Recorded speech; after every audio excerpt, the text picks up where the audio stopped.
आज हम लोग बनाएंगे सिंधी बियजू कचरियों। ये बी यानी कमल ककड़ी या जिसे लोटस स्टेम कहा जाता है, उसकी कचरी यानी उसके फ्राइम्स बनाए जाते हैं उसे सुखा के।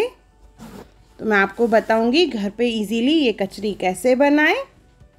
हमारे बड़ों को ये बहुत ही पसंद आती हैं। हेलो फ्रेंड्स, मैं मुस्कान आहूजा और आपका स्वागत है मेरे चैनल हुनर मुस्कान का पे।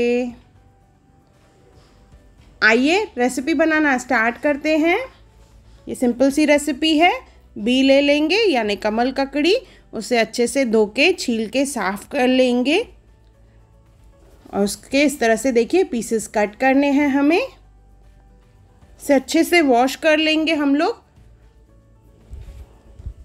अभी एक बाउल ले लेंगे, उसमें डालेंगे 1 कप दही। दही को अच्छे से फेंटना है हमें। उसमें साथ में डालेंगे हम लोग थोड़ा सा नमक। बी के हिसाब से हमें नमक डालना है। यहाँ पे मैंने 1 पाव भी लिया है।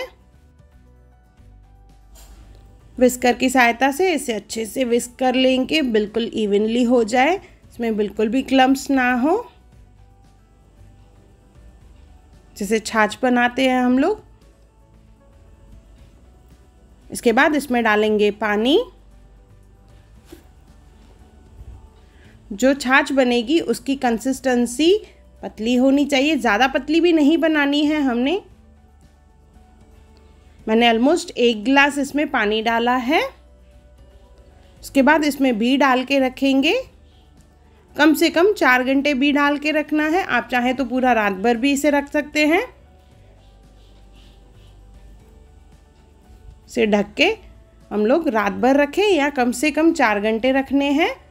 इसके बाद इसमें से बी को निकाल लेंगे हम लोग। वॉश नहीं करना है, छाछ में से जब निकालेंगे इसे वॉश नहीं करना है और डायरेक्ट इसे थ्रेड में डालेंगे। बी में होल्स रहते हैं तो हम लोग नीडल लेके इसे थ्रेड में डालेंगे। इसी तरह से इसकी माला बना लेंगे।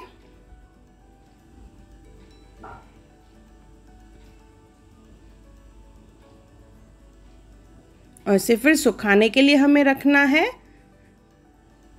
याद रहे जब दही में से ये छाछ में से आप निकाल के जब सुखाने के लिए डाल रहे हो तो धूप जो है तेज़ होनी चाहिए धूप, नहीं तो दही की वजह से इसमें स्मेल हो जाता है। तो ध्यान रहे तेज़ धूप में इसे हमें सुखाना है। इस तरह से नॉट बांध लेंगे। ये देखिए ये माला रेडी हो चुकी है। आप चाहें तो इसे थाली में रखें या इसे कहीं टांग के रखें। धूप में रखना है हमें, जैसे ये अच्छे से सूख जाए। मैंने देखिए इसे थाली में रखा था, ये 1 दिन में इतनी सूखी है। अभी 3-4 दिन और लगेंगे, कम से कम ये 4 दिन में ये अच्छे से ड्राई हो जाती है। अगर आपको लगे तो 1-2 दिन और रखें, भाई लगे आपका बी और थिक है, नहीं ड्राई हुआ है तो उसे 1-2 दिन और रखें। देखिए मैंने इस तरह से इसे ढक के धूप में रखा है सुखाने के लिए। ये 2nd डे पे और ये 5 दिन के बाद देखिए अच्छे से ड्राई हो चुकी है, बिल्कुल क्रिस्प हो चुकी है। ये बी की कचरियाँ हमारी रेडी हो चुकी है। आप इसे एयर टाइट कंटेनर में बंद करके रख सकते हैं। ये बहुत ही टेस्टी लगती है और सिंधी डिश है ये। इसे अभी मैं आपको फ्राई करके बता रही हूँ। तेल को अच्छे से गरम कर लेंगे और इसमें कचरियाँ डाल के इसे फ्राई करेंगे। अच्छे से घुमाते हुए फ्राई करना है और ये जल्दी ही फ्राई हो जाती है।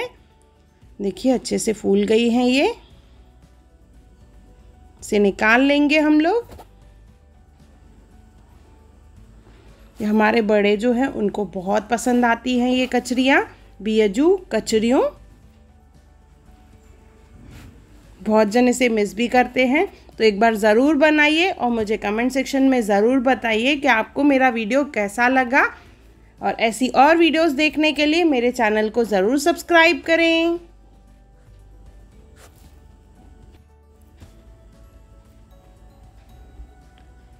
अगर आपको मेरी वीडियो पसंद आई हो तो उसे लाइक करें, मेरे चैनल को सब्सक्राइब करें, इंस्टाग्राम पे ज़रूर फॉलो करें और मेरी वीडियो को ज़्यादा से ज़्यादा शेयर करें और मेरा वीडियो देखने के लिए थैंक यू।